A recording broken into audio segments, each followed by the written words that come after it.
Hello team, hope you had a good trading day today. देखते हैं आज market में क्या हुआ, कल मार्केट में क्या हो सकता है। तो आज मिड कैप में एक क्रैश देखने को मिला एंड उसकी वजह से निफ्टी बैंक निफ्टी में भी सेलिंग देखने को मिला। सो देखते हैं सबसे पहले मार्केट्स में हुआ क्या। सो मार्केट्स कल हमने जैसे डिस्कस किया था कि मार्केट्स ने वीक एरिया बनाया है और मैंने आपको वीक एरिया हाई लो भी बताया था कि ये वीक एरिया हाई और लो है मार्केट्स में। और कल के वीडियो में ही वार्न करके रखा था कि काफी स्ट्रेच रैली हो चुका है, तो थोड़ा सा कंसोलिडेशन मार्केट्स में जिटरनेस बढ़ सकता है।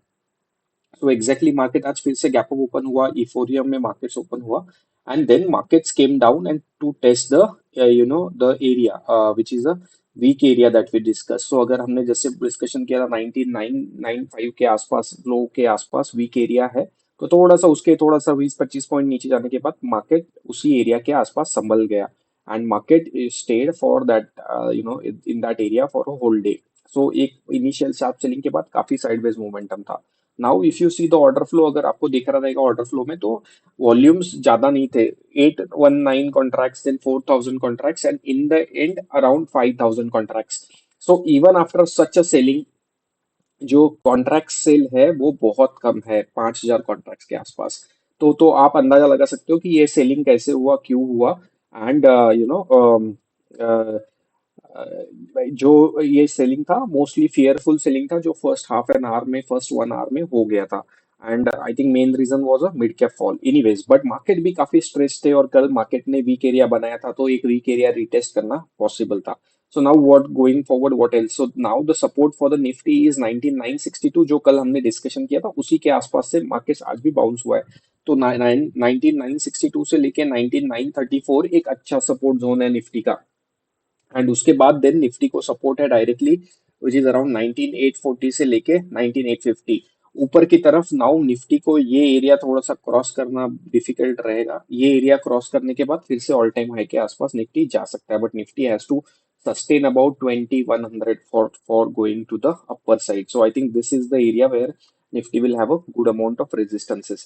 अगर आप ऑर्डर फ्लो की बात करोगे आज, तो ऑर्डर फ्लो में आज अगर सिर्फ देखना है तो एक ही चीज देखने को मिली थी कि यहाँ पे एक बड़ा बायर था जो काइंड ऑफ इफोरिया में लेट एंट्री का काइंड ऑफ पर्सन था, जो बाद में उसमें मार्केट्स में ट्रैप हो चुका था।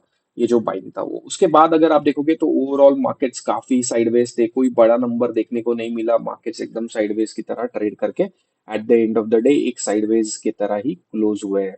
तो डेफिनेटली थोड़ा सा स्ट्रक्चर मार्केट ने जो बनाया है वो वीक स्ट्रक्चर बनाया है। Let me show you. Sorry. तो लाइक जो स्ट्रक्चर है, काफी 4 दिन से रैली हो रहा था, एक स्ट्रेच रैली, आज फिर से गैप अप ओपन हुआ, उसके बाद एक शार्प सेलिंग देखने को मिला। But kind of hammer type candle है। ओवरऑल ट्रेंड कंटिन्यू करेगा। आज का लो मार्केट के लिए काफी इंपॉर्टेंट रहेगा। उसके बाद मार्केट नेक्स्ट जो इंपॉर्टेंट सपोर्ट है कैंडल स्टिक्स के हिसाब से, दैट इज 19870 के आसपास का है। ठीक है, तो this is Nifty for you. So मेरा व्यू क्लियर है। I will not gonna trade until this level is broke on the lower side, because then the targets are then the next level is here. ऊपर के side पे now only trade when 21,000 is decisively broken onto the Nifty. ठीक है, bank Nifty देख लेते हैं क्या हुआ। Bank Nifty gap up open हुआ सिंगल प्रिंट के आसपास, हमने जैसे डिस्कस किया था, बट सिंगल प्रिंट को होल्ड नहीं कर पाया। सो आइडियली आज लॉजिकल ट्रेड क्या था कि बैंक निफ्टी अगर सिंगल प्रिंट के ऊपर ओपन हुआ है, तो बैंक निफ्टी ने ये सपोर्ट लेवल्स को रिस्पेक्ट करना चाहिए था, विच is a single print level. तो जैसे ही सिंगल प्रिंट ब्रेक हुआ, उसके बाद फिर से सिंगल प्रिंट रिटेस्ट को गया और वहां से एक शार्प सेलिंग देखने को मिला। एंड अगर आप देखोगे तो हमने कल ही डिस्कशन किया था कि बैंक निफ्टी ने भी एक वीक एरिया बनाया है। तो बैंक निफ्टी का वीक एरिया जो था 15158, तो कल हमने जो एरिया का लो बनाया था उसी के आसपास फर्स्ट हाफ में फर्स्ट सेलिंग था, मार्केट का रुक गया था। तो मार्केट ने जो सेलिंग दिखाया था बैंक निफ्टी ने, वो वीक एरिया क्लियर करने के लिए सेलिंग था फर्स्ट ऑफ ऑल। तो वीक एरिया सीलिंग करने के बाद फिर से यहाँ से एक जंप देखने को मिला and then eventually market sideways था, तो एक फिर से सेलिंग देखने को मिला, बट एग्जैक्टली सिंगल प्रिंट के आसपास सपोर्ट लेके फिर से मार्केट्स ऊपर की तरफ क्लोज हुआ है। तो अभी for me what next? For me is simple, until unless 45800 is crossed, intraday momentum लेने की जरूरत नहीं है। अभी भी स्ट्रक्चरली मार्केट्स आर स्ट्रांग, अभी कुछ ऐसा हुआ नहीं है कि एकदम से मार्केट्स वीक हो जाएंगे। तो tomorrow is a day we need to see कल मार्केट्स ने ये दोनों इसके ट्रेड्स के बीच में ट्रेड करना चाहिए। हाई लेवल होगा 45,98790, 45,830 के आसपास, और लो रहेगा 45,413 से लेके 45,255 के आसपास। तो इन दोनों के बीच में अगर कर मार्केट ट्रेड करता है तो मार्केट के लिए बेस्ट रहेगा। आने वाले दिनों में मार्केट फिर ऊपर की तरफ फिर से कंटिन्यू कर सकता है।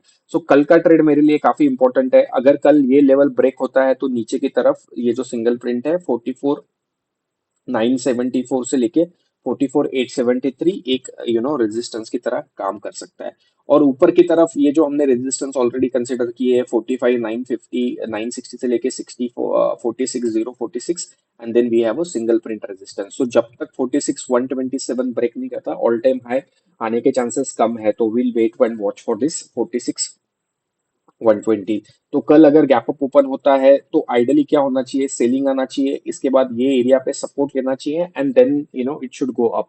तो अगर वो होता है तो एक अच्छा खासा ट्रेड देखने को मिल सकता है। ठीक है, तो that's the Nifty and bank Nifty for you guys. कल बैंक निफ्टी का एक्सपायरी है, सो ये लेवल्स इंपॉर्टेंट है, एक बार देख लेना ये लेवल्स, बिकॉज इससे आपको एक अच्छे खासे ट्रेड्स मिल सकते हैं। ओके, एंड कल अगर गलती से 46,125 के अबव मार्केट जाता है in the second half, okay, तो एक अच्छा खासा शॉर्ट कवरिंग मार्केट्स में देखने को मिल सकता है। तो गाइज नंबर नोट करके रखो 46,118। एंड गलती से अगर ये लेवल ब्रेक करता है 44,900, तो एक शार्प सेलिंग बैंक निफ्टी में भी देखने को मिल सकता है। सो keep an eye on this numbers. फिर निफ्टी आज एक्सपायरी था, इनिशियल में सेलिंग आया, उसके बाद पूरा साइडवेज सेलिंग आने के बाद सिंगल प्रिंट के आसपास सपोर्ट लेके मार्केट्स फिर से ऊपर की तरफ साइडवेज देखने को मिला। तो मेरे लिए सिंपल है फिन निफ्टी ट्रेड। फिन निफ्टी थोड़ा सा इजी है ट्रेड करना। अगर ये लेवल के अबव फिन निफ्टी सस्टेन करने लगा 20,630 और लो है अराउंड 20,352, सो अराउंड 10 पॉइंट्स का लो है। अगर इसके अबव फिर निफ्टी सस्टेन करने लगा तो एक अच्छा खासा मोमेंटम फिर निफ्टी में फिर से बन सकता है, which will go to the two 20,500 के आसपास फिर निफ्टी जाने की कोशिश कर सकता है। In the end we saw selling into mid cap. अगर आप देखोगे सेलिंग में कोई सिंगल प्रिंट वगैरह नहीं बना है तो सेलिंग हुआ है, but yes I think support single print तो 8615 के आसपास है, उसके पीछे ये काफी येलो लाइंस है जो मार्केट्स में भी टेस्ट करने के लिए आ सकता है। ठीक है, एचडीएफसी बैंक काफी साइडवेज इनिशियल सेलिंग के बाद but recovered almost and was whole day sideways. Axis bank आज का लो जो देखोगे तो व्हाइट लाइंस के आसपास था जो हमने डिस्कशन किया था, बट कुछ ट्रेडेबल नहीं था आज, कुछ भी ट्रेडेबल नहीं था। जिसने मॉर्निंग के 30 मिनट्स में 1 घंटे में पैसा कमाया उसने कमाया रहेगा, मैंने तो कुछ कमाया नहीं, बट जिसने कमाया रहेगा उसने पहले 1.5 आवर्स में ही कमाया था। तो SBI single print support hold कर रहा है, तो keep an eye on SBI, single print hold कर रहा है। तो अगर ये लेवल 593 का लेवल फिर से ब्रेक होता है तो 605 के आसपास जाने के चांसेस बहुत ज्यादा है for SBI. Kotak bank I think in सब इनिशियल सेलिंग के बाद sideways. IndusInd bank is waiting at exactly at a single print, so एक छोटा सा सपोर्ट है इधर, छोटा सा लेवल है 1426। अगर 1426 होल्ड करता है तो एक अच्छा खासा मोमेंटम देखने को मिल सकता है। बाकी फेडरल बैंक कोई भी स्टॉक ले लो आप, एक जबरदस्त तगड़ा सेलिंग देखने को मिला all over the markets. So yes, interestingly everywhere all the small caps are beaten down। Reliance भी में भी एक काफी सेलिंग देखने को मिला, एंड जो सिंगल प्रिंट था रिलायंस ने उसको ब्रेक किया। तो अभी रिलायंस थोड़ा सा जिटरी हो सकता है क्योंकि ये डायरेक्शनल ट्रेड नहीं कर रहा है। तो we will wait and watch for Reliance. Okay, अभी कोई जल्दबाजी नहीं है रिलायंस में ट्रेड करने की। हाँ, आगे अगर मेरे लिए सिंपल ट्रेड है 2490 के अबाउ ब्रेक होल्ड करता है तो एक अच्छा खासा मोमेंटम देखने को मिल सकता है। अगर हमारे वीडियोस देखे रहेंगे तो आप देख सकते हो यही सिंगल प्रिंट लेवल हमने ड्रॉ किया था 2490 के आसपास एग्जैक्टली। आज उसी सिंगल प्रिंट के आसपास जाने के बाद सेलिंग देखने को मिला है। तो अगर आप पुराने रेफरेंसेस और उसके हिसाब से ट्रेड करते हो तो काफी ट्रेड्स अपने को मिल जाएंगे। बजाज फाइनेंस फिर से एक अच्छा मोमेंटम दिया है, बट बजाज फाइनेंस ने अगेन एक वीक एरिया बनाया है, तो maybe just tell you the weak area that Bajaj Finance has form. Keep an eye, if you get near to this levels 7392 के आसपास तो एक अच्छा खासा ट्रेड आप देख सकते हो। और अगर ये लेवल जो आज का हाई है वो ब्रेक करता है तो एक शॉर्ट कवरिंग बजाज फाइनेंस पे देखने को मिलेगा। जीएमआर में हमने डिस्कशन किया था, ये येलो लाइन वहां से ही शार्प सेलिंग देखने को मिला। So every stock you know today got beaten down. I think that the star of the day was TCS. So TCS ने एक अच्छा खासा मोमेंटम दिया था. Now those who want to look for TCS, एक अच्छा खासा सेटअप है, सिंगल प्रिंट भी बनाया है. तो अगर आप सिंगल प्रिंट का हाई देखना चाहते हो तो सिंगल प्रिंट का हाई है अराउंड 3555 से लेके 352827 के आसपास. So keep an eye on this level for a single print trade on Reliance. Infosys ने भी एक सिंगल प्रिंट बनाया है, तो you can just tell you this single print for Infosys. You can also have a support. So Infosys यहाँ पे support लेने की कोशिश कर सकता है, विच इज 1496 से लेके 1493 के आसपास. एक ₹3 का सिंगल प्रिंट रिलायंस ने बनाया है. बाकी और एवरीथिंग बहुत sideways. Tata Motors exactly resistance के आसपास से एक शार्प सेलिंग टाटा मोटर्स में भी देखने को मिला. टीवीएस मोटर्स, अशोक लेलैंड फिर से सिंगल प्रिंट के आसपास आके रुका है, यहाँ से ही सपोर्ट लेने की कोशिश कर रहा था. बट आई थिंक थोड़ा सेंटीमेंट डाउन हो चुका है मिड कैप्स में, तो थोड़ा सा वेट करते हैं to initiate the trades. Okay, view is that the it should continue, but we will take our view once we see what is happening into the market for next couple of days, or maybe tomorrow and Thursday. उसके बाद एक view हम markets के लिए बना सकते हैं.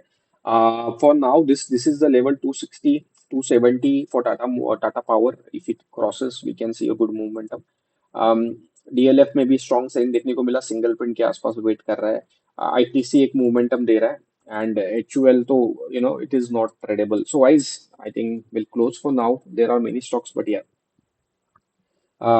in a nutshell, the thing is today was an exceptional day. We saw a sharp selling. Mid caps, small caps थोड़े से ज्यादा overheated भी हो गए थे. जैसे PFC, REC, these were going like a hell ऊपर की तरफ. बट आज एक अच्छा खासा करेक्शन देखने को मिला, तो काफी वीकर हैंड्स को मार्केट्स निकाल देगा.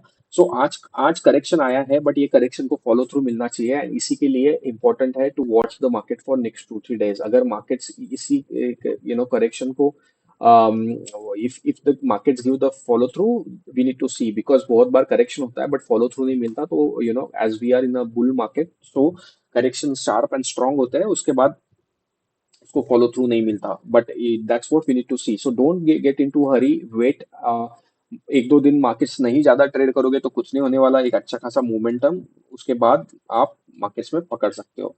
ठीक है. So guys, that's it for now. Canara bank कल एक अच्छा मोमेंटम दिया था, बट आज एक रिवर्सल देखने को मिला, because all small caps got a beaten down. So we will see what happens tomorrow into the market. So guys, before we close, a disclaimer that views shared here are only for education purpose. Please do not take any trade or investment decision. Please consult your financial advisor before you take any trade or investment decision. So guys, कोई trade और investment decision लेने के लिए ये channel नहीं है. आप अपने फाइनेंशियल एडवाइजर से कंसल्ट कर सकते हो टू टेक एनी ट्रेड और इन्वेस्टमेंट डिसीजन.